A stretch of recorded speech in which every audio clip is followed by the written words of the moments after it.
Hello, everyone, and welcome to the Philosophy Hour of Literary Tales.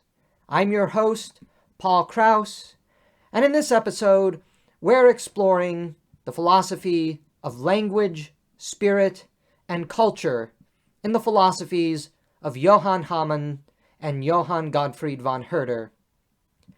Johann Hamann is one of the most understudied and unknown philosophers, especially in the English-speaking world. But he was a figure of tremendous importance to history, who was called the brightest star by the poet Johann Wolfgang von Goethe. Hamann came to be an influential father upon the Sturm und Drang movement in Germany, a key father figure in the litany of German counter-Enlightenment writers and philosophers, and also an ironic influence upon postmodern deconstructionist literary theory and language. Hamann was, first and foremost, a philosopher of language who came to the conclusion, the famous conclusion, that language, more specifically poetry, is the very core and essence of human nature, and something that empiricists and materialists were incapable of grasping. Thus, Hamann's philosophy of language and poetry as essential to human nature is also a rebuttal to the emerging materialist and empiricist philosophies of Europe. From about 1620 to 1781, European philosophy was experiencing the so-called Enlightenment, one of the greatest propaganda terms ever devised in history and attributed to this era, even though that's a bit misleading as to what was actually going on during this time period. Hamann is generally cast as one of the early fathers of the counter-Enlightenment, and he saw the crisis of modern philosophy being the crisis of reason and rationality, thus setting the stage for the eventual battles that German idealism and Romanticism would wage against French and English philosophy. The solipsism, relativism, and epistemological nihilism emerging from Cartesian and mechanistic materialist philosophy were the main culprits of this crisis of reason, according to Hamann. In an attempt to save reason in the classical transcendental sense, Hamann turned to language rather than metaphysics or science to make his case. Hamann saw Enlightenment reason in the sense of reckoning that would lead to a hollow way of life, stripping man and the cosmos from his vitalism, his spirit. In his own words, Enlightenment rationalism was, quote, a stuffed dummy which the howling superstition of our unreason endows with divine attributes. Hamann is arguably the first systematic philosopher of language in the modern tradition of philosophy, which is his great influence, as mentioned, upon contemporary postmodernism, deconstruction, and language theory. According to Hamann, the question of what is reason was really the question, what is language? And this question of what language is what preoccupied much of his philosophical critique and concern. Part of what Hamann is criticizing is the mechanistic universe and the mechanistic way of life. Mechanical materialist philosophy, as it infects every aspect of life, creates a constrictive framework which stifles the vitality and organic, rhizomatic fluctuation and even chaos of life. Furthermore, the mechanical reasoning of Francis Bacon, René Descartes, John Locke, Thomas Hobbes, even Spinoza, leads to a rigid and unpassionate view of life, which ultimately, and ironically, kills life, for life is spirit and vitality, independent of reductionist materialist forces. The mechanistic outlook on life was a prison to try and capture the uncapturable. No schema, no system, and certainly no claim of universal reason could possibly capture the immense vitality that is life. This prison, however, which we are forcing onto ourselves by embracing scientism, materialism, the Baconian and Cartesian way of life, is ultimately antagonistic to life itself, leading to the degeneration of morals, a reduction of humans to being mere bodies seeking consumeristic pleasure. It would destroy all forms of art, culture, religion, and the very essence of what it means to be human. To this point, Hamann turns to language to help make his case. In turning to language, Hamann hoped to show why language is the attempt to capture reason and communicate it. But in this turn to language, Hamann hoped to show that the deficiencies of language, what they are, and what aspects of language did ultimately hold sway. It is perhaps a bit paradoxical. Hamann thinks there is a deficiency to language. Language cannot capture every element of life. However, language, more than science, more than mere abstract reasoning and thought, shows us what is true about the cosmos and the human being. While human language cannot capture the real essence of reality, the thing in itself, language is not useless, for language is the most sacred and precious gift to humanity, even if it doesn't penetrate and capture the totality of all reality. There are two critical principles to Hamann's philosophy of language, and this is something that many of us who study the classics, religion, and the ancient world will immediately recognize. First is that symbolism, imagery, and passion hold sway over sentence analysis and logic. This is to say, humans as passionate creatures understand the passionate, seen through symbolic imagery, before they understand the rigidity of sentence structures. Symbolism, imagery, metaphor, and analogy are what humans understand first and foremost in language. Thus, as Hamann says, poetry is the mother tongue of humans, for it is poetry which is the expression of passion, of symbolism, of imagery, of metaphor and analogy, and this is captured in the classical works of ancient Greece, the Bible, and ancient religions. The use of symbolism, imagery, analogy, metaphor is poetic religion. And that is what it truly means to be human in our most fundamental sense. We are creatures of symbolism, imagery, passion, metaphor, analogy. We are creatures who embrace and have an innate love for poetry because it speaks to something deeply interior within us. And it should not be surprising that it is after Hamann that Germany experiences a great poetic renaissance, and that the poet Goethe praises him.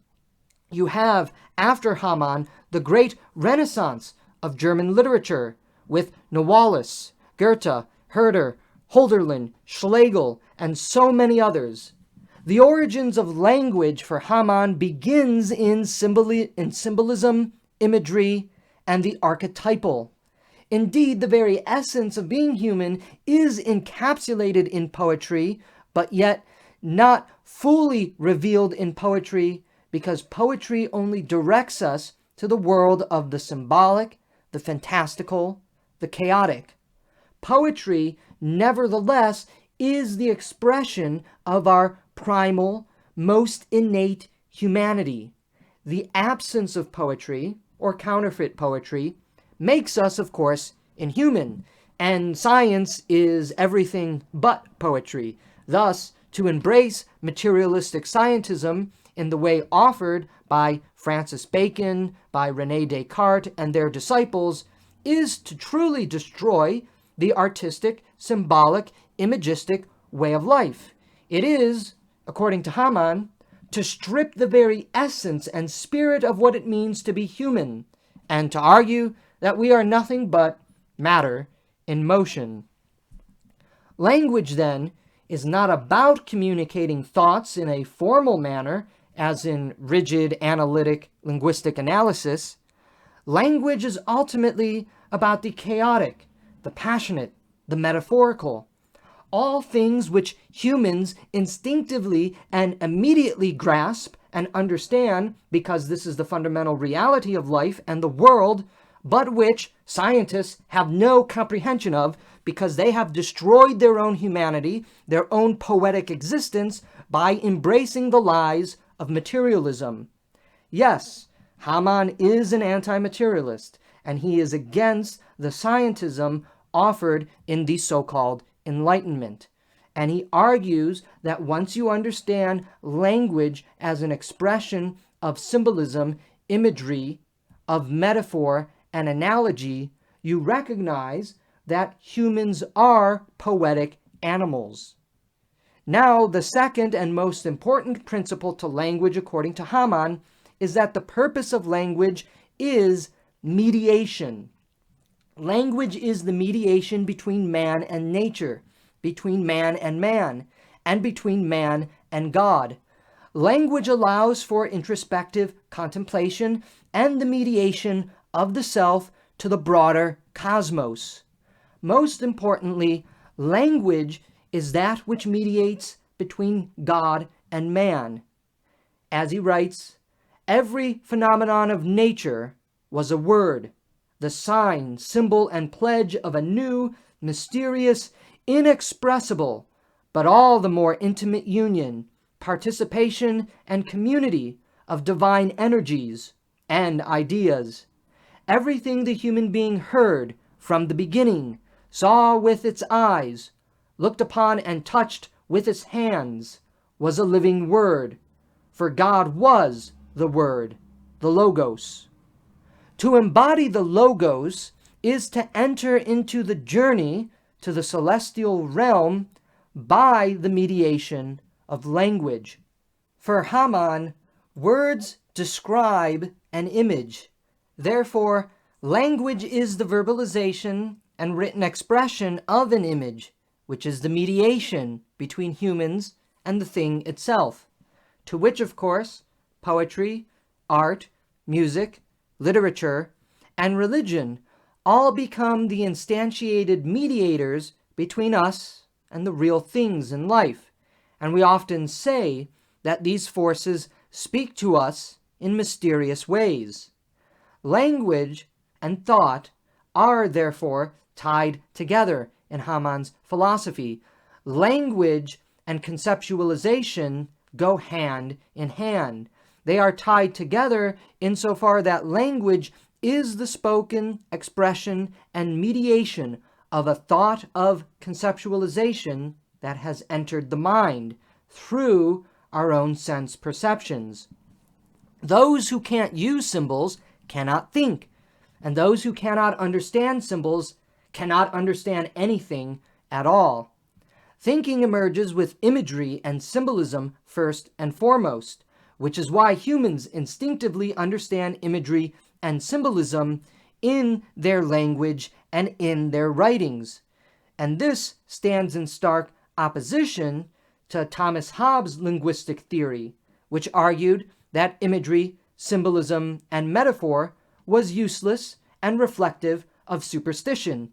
Today's asinine atheists and scientists who like to belittle imagery, symbolism, metaphor, and poetry truly are the disciples of Hobbes and have revealed themselves to be the very stuffed dummies that Johann Hamann was criticizing over 200 years ago. For those who criticize the use of imagery, symbolism, metaphor, and poetry as nothing but superstition reveal just how hollow they are in understanding the reality of human nature and the cosmos. Moreover, when language fails to keep words and thoughts unified, there is a chasm between language and thinking, which prevents us from advancing in our knowledge, from getting closer to the thing in itself. The attempt to capture conception or thinking, which is free-flowing by the rigidity of grammatical rules, is an automatic failure, as life is in a constant state of flux. It is in a perpetual pilgrimage toward the thing in of itself. Per Hamann, through speech all things are made, and through speech all journey is life. This does not, however, allow for the ultimately free construction of language for Hamann. This is because all conceptions already exist within the divine mind, that is truth itself, i.e. God. Therefore, when we use language, it either corresponds with an existing truth to which allows understanding, or simply it does not, which leads to misunderstanding because it is false. Language is the key to understanding, and understanding depends on the other, the not I. For Hamann, the other is, of course, transcendental truth, to which all things come to understand through the dialectic of language and conceptualization with imagery, symbolism, metaphor, and poetry. The sin of language theory is to mistake words for concepts and concepts for the real things, as Hamann says. While they are tied together, as we've mentioned, because it is through the encounter of an image, the encounter of an object, that we begin to think about it, our conceptualization of it, and then express it in language. Word is not a concept, and a concept is not the real thing in itself. The fire, for instance, is the real thing in itself. But our attempt to understand fire starts with the image of fire. This begins our conceptual thought process of what fire is. And at the end of this encounter with the image of fire, which begins our conceptualization of it, we begin to express it through our language. And this is how all language operates. Thus, there is always a thing in itself which is real that we encounter in the world, and through that encounter, we begin a thought process, a conceptualization of it, and at the end of this entire dialectical process of encounter with an image, we produce language as an expression of what we encountered. And yet we all know that when we speak about the image, in this instance fire, our language is not about the thing in itself. Our word and our description and our language for fire is not fire itself. And we all know this. Thus, we understand inherently and paradoxically the truth about language, but also, to return what we said at the beginning, the deficiency of language. For example, to say that the definition of fire is the real thing is false. The actual fire is the real thing in of itself.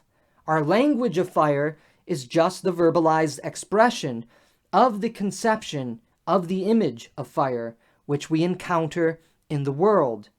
But nevertheless, as we can hopefully see, this is all tied together and is one harmonious expression of our dialectical encounters with images and symbolism and language and metaphor and conceptualization. Through that encounter with the real thing in the form of an image, we begin to think. Our conceptualization of the image starts to take root, and then we express it through language. And together, you see the triune waltz of humanity. Conversely, to separate language from the real thing also does grave harm, as it also establishes that chasm by which we cannot come to understand the real thing, which always eludes us, as we have no mediation to or with it. This again reveals Hamann's mediation theory of language. Without language, we have no mediation, no bridge to understanding the real thing, which means language cannot lead us to truth, which stands above it. Language, if you can conceptualize this image, language is the bridge that unites transcendental truth with the human mind, the human soul, for that is what connects the phenomenological realm with the transcendental realm. Another interesting aspect of Hamann's philosophy of language is how it relates to his social philosophy. Hamann was intensely conservative. He was a communitarian and a particularist. For Hamann, the vitality of a people was bound up in their language, and the vitality of any nation was bound up with its poetry. A people and nation that was ascendant would be producing great works of literature and music and art, because all art is expressionist and it deals with imagery and symbolism. A people and nation that had become stagnant and were heading toward decline and extermination would be a people and nation that was literarily and artistically drained and exhausted. A drained and exhausted people also would lead to its language becoming corrupt, decadent, and incomprehensible. In our own world today, we might see much resonance with Hamann's philosophy of language and how it relates to social and political philosophy and national decline. And we can also see how this is relevant in looking back at history. The rise of England, for instance, was in its production of the King James Bible, William Shakespeare, and the great poetry of the 17th and the early 18th century. Then England went into a decline. Meanwhile, immediately after Hamann, in Germany, as mentioned, you see the great poetic and musical renaissance and explosion within the various German kingdoms and principalities, leading, of course, to the 19th century Sturm und Drang movement, and perhaps the greatest expression of symbolic expressional music in Richard Wagner. Language, therefore, serves as the mediation also between peoples. Language, more than religion or land, is the bond that unites people.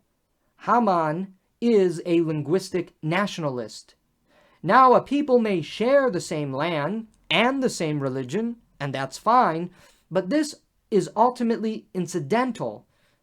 What really unites a people is their language.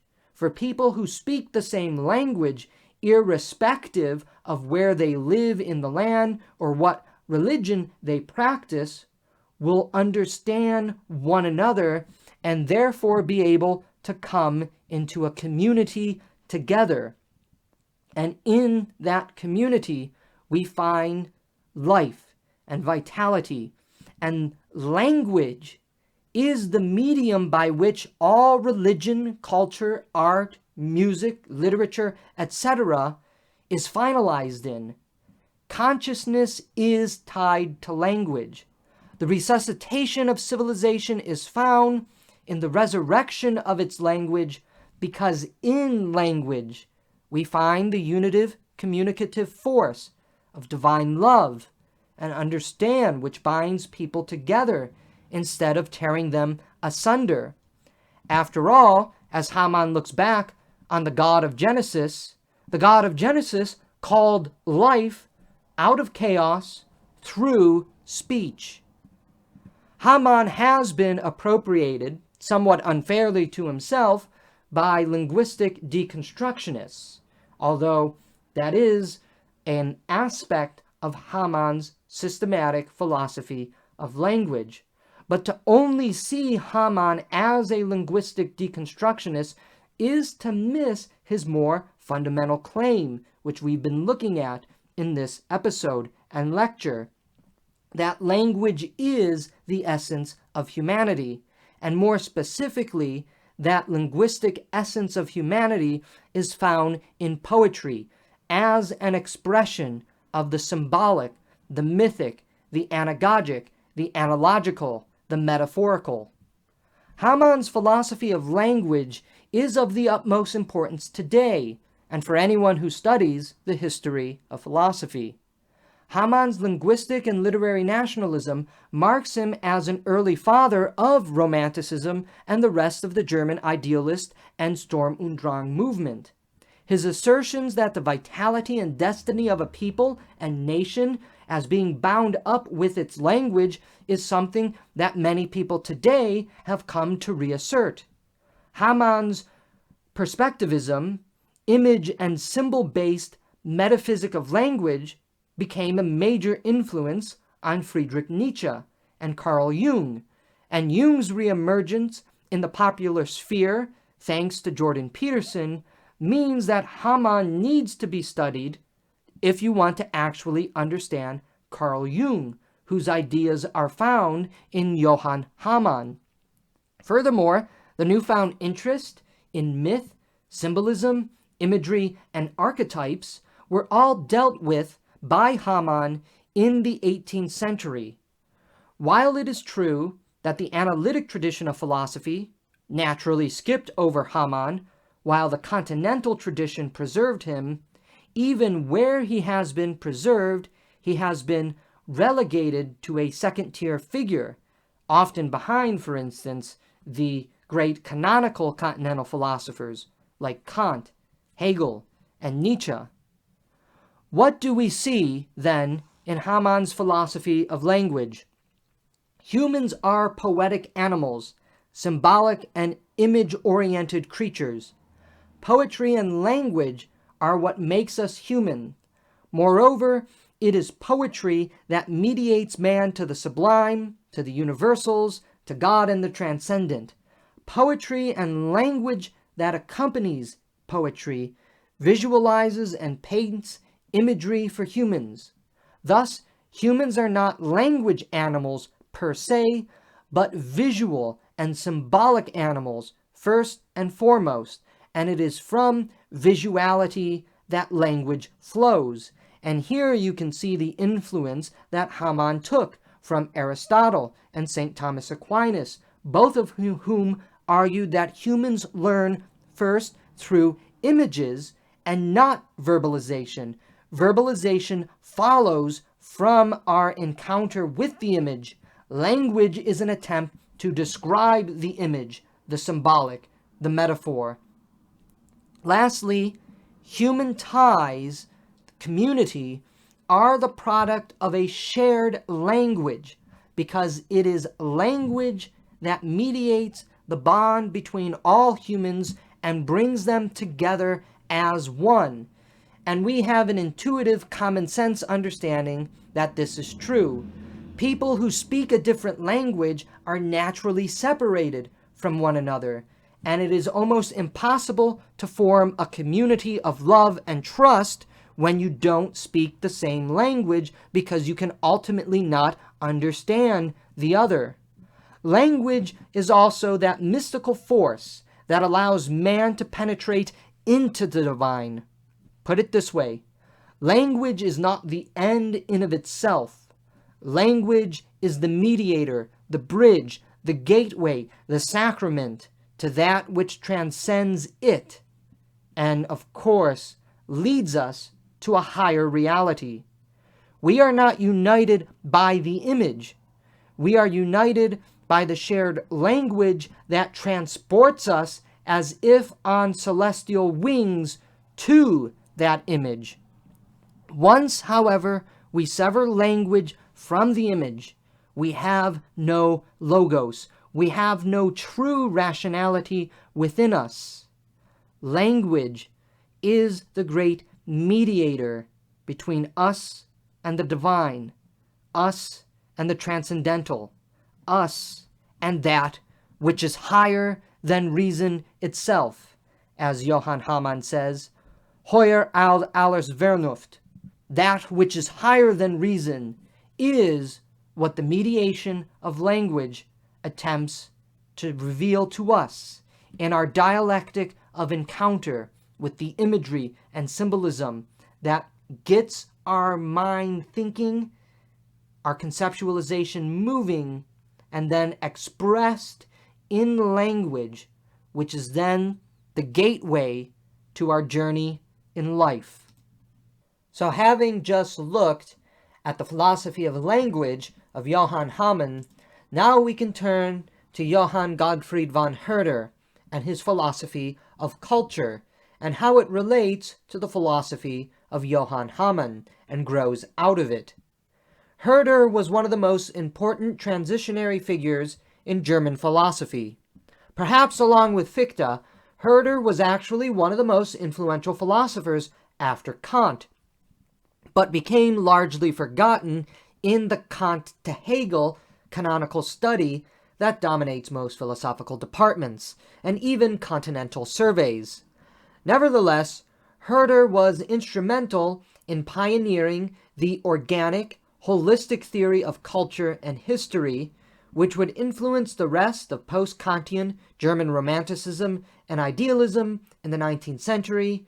He would be an influence upon Romantic nationalism, and he even influenced contemporary postmodernism. Born in 1744 in what is now Poland, but was then part of the Kingdom of Prussia, Herder became a student at the University of Königsberg at 17 and studied under Immanuel Kant. However, while at Königsberg, he came under the more direct influence and guidance of Johann Hamann, the poet-sage, magus of the North, and became his disciple, though never forgetting the teachings of Kant. Herder subsequently became a clergyman and literary critic, infusing ideas of teleology, history, and nationalism together in his philosophy of art and culture. There are three aspects of Herder's philosophy of culture that I wish to highlight. First is his notion of organic holism and its roots in language. Thus, it was necessary for us to examine the proto-philosophy of culture and language in Johann Hamann. Second is his anti-imperialism and how it relates to his anti-materialism, aimed at curbing British and French domination of Europe. Third is the implicit cultural relativism and particularism entailed in Herder's ideas, and how the culmination of culture is cemented by the state and our unity to the state through its constitutional ideals. And anyone who is an avid reader of Hegel should see where Hegel actually borrowed those ideas. They come from Herder.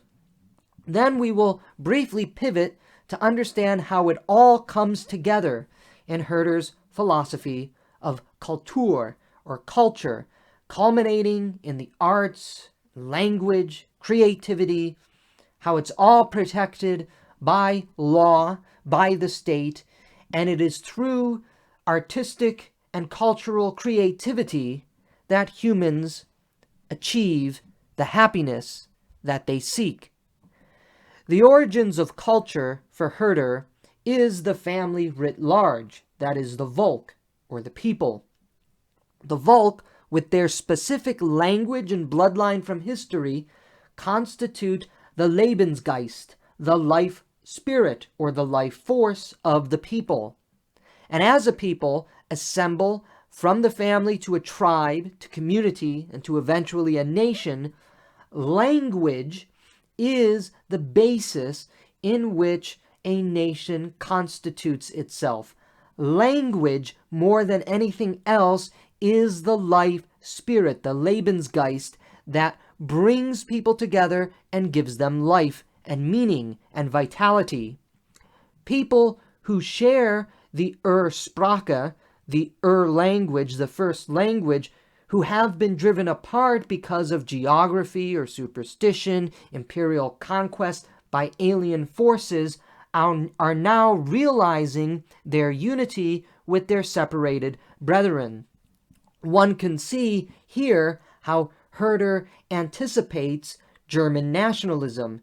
He is looking at the German people, North and South, and how they've been carved up by various imperial powers, as well as the Holy Roman Empire and the Catholic Church.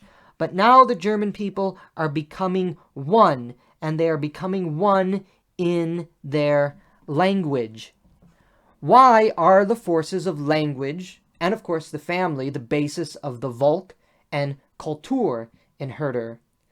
People only gather together in communities in that organic fashion to an organic community because of knowing the other and understanding the other. People whom they grew up with and people to whom the shared language allows an understanding that binds them together. Filial and tribal solidarity is not merely from the heart or blood, it is also tied to language. People who speak a different language from us have a barrier erected from understanding the others around them.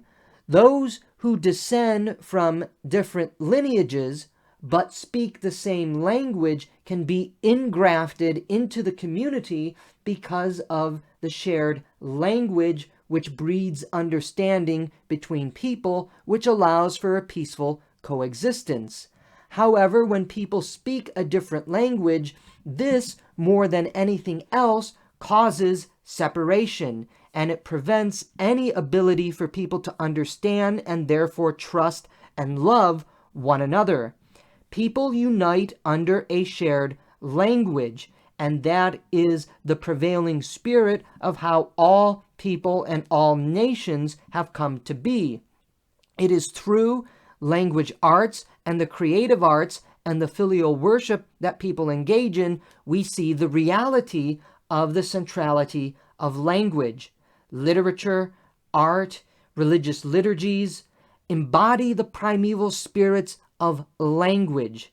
Literature, art, culture, a religious liturgy, sacred mythology, all of this is constructed in a specific language for a specific people.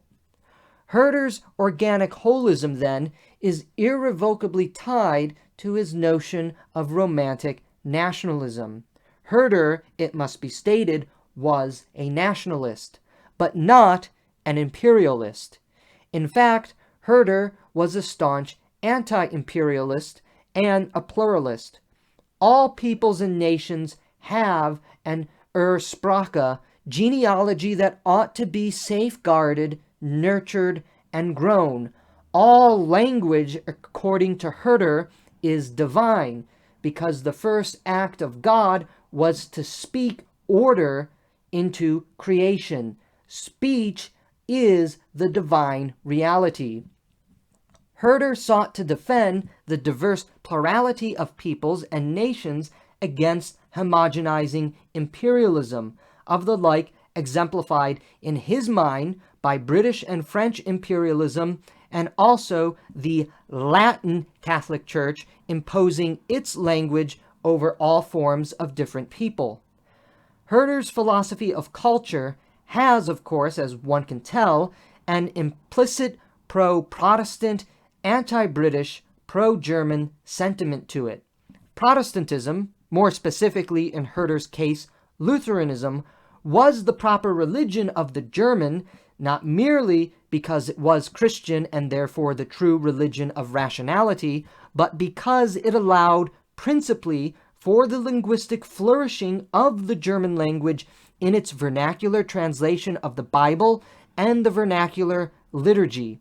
Additionally, Germany should be for the Germans and not the English or the French. We must remember that in the mid and late 18th century, when Herder lived, much of Germany was under British and French imperial domination, because the ruling house of Hanover descended from the Germanies and retained control over some of the West German principalities, the Hanover, Hesse and Brunswick, for instance, all sent men as mercenaries to serve the British Empire because British imperialism had torn the German people apart and scattered them across the world, destroying their history, heritage, and identity in the service of an imperial order that was antithetical to their national linguistic identity. Additionally, through the wars of the previous 2 centuries, other territories that belonged to the German people had come under the control of the French kingdom, and this too was bad.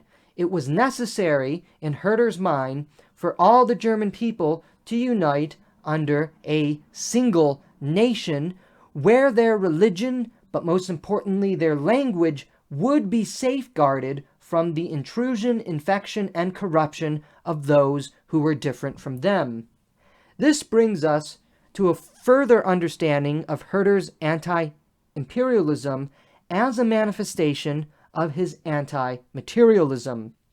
For Herder, as with other German thinkers like Hamann and Fichte, the grounding of reality is spirit and not matter, for spirit is life. The crudity of the materialists destroy the creative genius that spirit brings. Spirit lifts us up to the heavens in the great chain of being, progress, which inspires man to ascend to the stars and meet his maker face to face.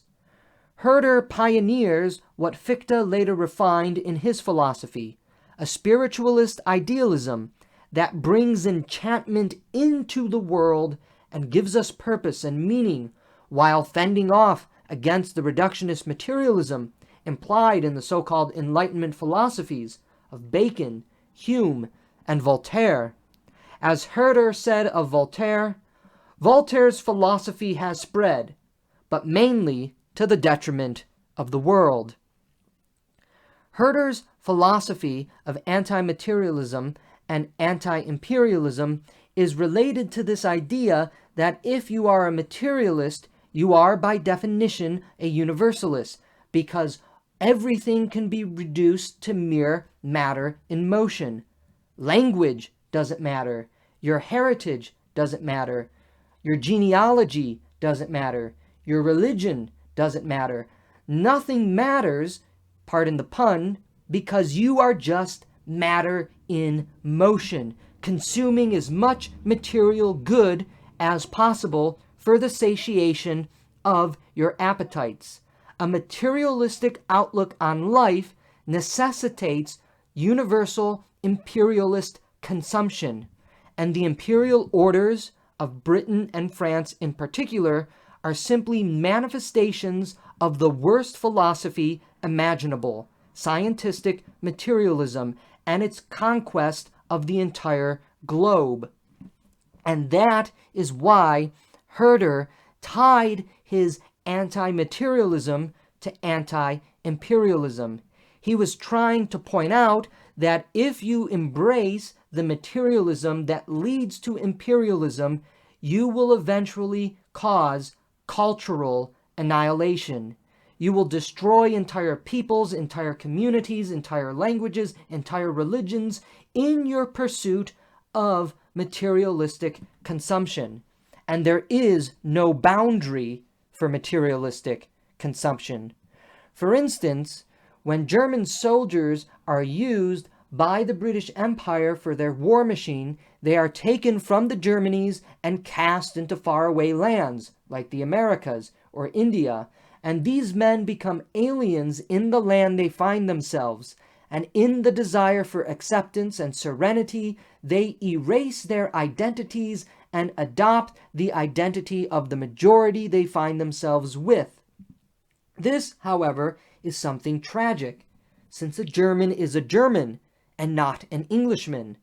No matter how hard he tries, he can never escape this reality, because he was generated into a world rather than created ex nihilo.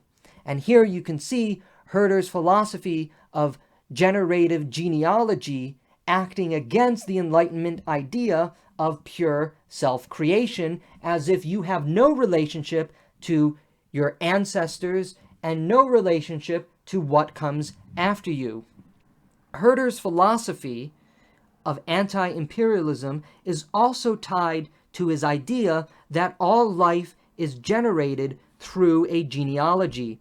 You are related to your ancestors no matter how far back you go, but you are also giving life to future posterity. Therefore, Herder argues people should dwell in the richness of their particular heritage and history and identity, especially their language and how that manifests itself in creative arts and culture. They should contribute to the ever-evolving progress of their culture and creative spirit, and they should respect the history, heritage, and identity of other people. However, respect is not the same thing as becoming infatuated with another culture. Herder asserts that we should recognize the cultural creativity and uniqueness of all people while remaining steadfastly committed to the cultural creativity and uniqueness of our own people. As he writes, the moment that men start dwelling in the wishful dreams of foreign lands from whence they seek hope and salvation, they reveal the first symptoms of disease, of flatulence, of unhealthy opulence, approaching death. To mix cultures brings only death and destruction because it ruins the original organic unity that serves life as the life spirit and creative genius of all peoples. When you mix culture, destroy languages, the very life force and the creative genius that gives meaning to people, found again in art, culture, religion, etc., strips them of the purpose of life. Furthermore, if you are embracing an infatuation with the foreign other, that reveals something very bad about your own culture. It reveals that you do not have a culture because you are living in the ruins of materialism that has absolutely torn to shreds and destroyed the art, the literature, the music, and the religion of your inheritance. And now, wandering in those ruins, you have wishful dreams of foreign lands to seek hope and salvation. But, as Herder reminds his audience, that is but a symptom of disease, of unhealthy opulence approaching death. This now turns to the reality of Herder's cultural relativism. Personally, I dislike the term relativism because we tend to use that term and understand that term epistemologically. Herder is not saying that all values are relative. Cultural relativism, as understood by Herder, might better be understood as a form of particularity. Herder's cultural theory is particular to particular people. Everyone has a particular language, a particular history, a particular heritage, and many people generally have a particular religion, and all of that exists and produces its own style in art, culture, literature, religious beliefs, etc. A German, therefore, should embrace his culture. An Englishman should embrace his culture. A Frenchman should embrace his culture. The Chinese should embrace their culture and the Japanese their culture, etc., etc. The problem with Enlightenment universalism is because it was universal, this necessarily entailed imperialism. Furthermore, because the Enlightenment project was at its heart materialistic, that it promoted the science of conquest, thus everything was reduced and ultimately folded into this scientific project of industrial domination. And industrial domination led to the ruination of art, culture, literature, and spirituality. Here we should stress that Herder never believed that Germany in particular should be the mistress of the world. The Salvific people ending British and French material domination of the world in order to bring about salvation. Now, various German nationalists took Herder's idea and ran with it in places Herder never suggested, but one could see how that idea stems from a certain aspect of Herder's anti-imperialism and anti-materialism. History, however, for Herder, was the organic movement and progression, most especially of cultural creativity, and it was finding its greatest expression in the formation of national states, which embodied the Ursprache of life and bestowed it to all of its citizens.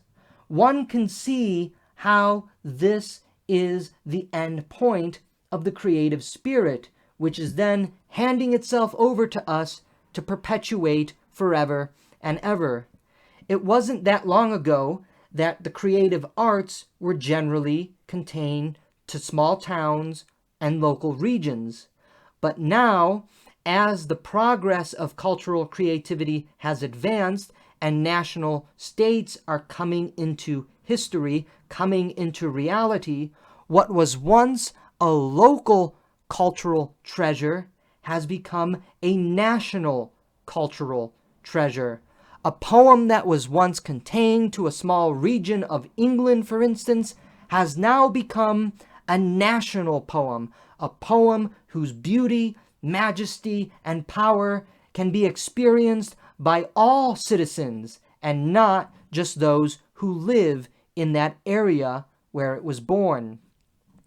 This unitive energy that brings people together through the creative arts leads to a greater harmony with all people within the community, and it invites them to engage in the energetic pursuit of artistic and cultural growth and creativity. We stand on the shoulders of giants, but we are not destroying or surpassing the earlier creativity and the creative spirit that our ancestors embraced. We are carrying that creativity and spirit forward and offering something even better because it was inspired by the best of the past. Herder believed this was the original purpose of the Ursprache, which brought people together in understanding and solidarity. We were united in the beauty, the love, and the majesty of our artistic and cultural creations, from our ancestors to those living now, and that provided us a shared purpose for existence. And in that shared purpose, we find our destiny and meaning in life, which unites us with all of our ancestors who came before us, and also ties us to our posterity that will come after us in a grand waltz of creative spirit, the creative arts, tying past, present, and future together. This was Herder's theory of music, that the original speech and in the primordial beginning of time was now reaching its crescendo in the present and would continue into the future. The movement of history for Herder is found in this organic community, harmonizing itself and consummated in artistic and cultural creativity and dwelling. Readers of Hegel and even Heidegger should be able to see the traces of Herderian thought to both. History has a unitive purpose, one that is moral, but more importantly, one that is artistic and cultural, where cultural dwelling stands in the place of the most important reality of human existence. We are meant to be artistic and cultural animals. And this you can tie back to Johann Hamann's notions that the true essence of human nature and of humanity was the language of poetry, now realizing itself in all the flourishing cultural arts taking place in the 19th century. Herder influenced, it must be noted, the Romantic nationalist movements of the 19th century, as well as the postmodern movements today. Yet both movements rejected Herder's concrete philosophy. Herder's Romantic nationalism, as we've mentioned, was anti-imperialistic in nature, whereas 19th century Romantic nationalism after Herder's death often became imperialistic itself, and the aggrandizing spirit of Romantic nationalism did culminate in the horror of 2 world wars. Likewise, Herder's cultural particularism sought to recognize cultural diversity while refraining from any sort of mixing multiculturalism or cultural appropriation that is in vogue today. Herder saw a world of many people united with their own history and heritage, happily engaging in cultural creation which would bring them meaning and happiness in this life. He did not see, and he did not advocate for a world where many people would shed their history and heritage and move to all the corners of the earth, and in doing so, uproot not only their own heritage and culture, but destroy the roots of heritage and culture in the new lands that they migrated to. Herder's Romantic nationalism was pacifistic rather than militaristic. Herder's cultural relativism was one that sought to protect the cultures and the unique history, heritage, and language of the various peoples in their communities, rather than seeing a multicultural conundrum where mixing was occurring and culture and language was being destroyed, all in the name of diversity. This brings us to the final reality of Herder's philosophy of culture. Culture, in its truest vitality, is the core of what the state and what politics should aim to protect.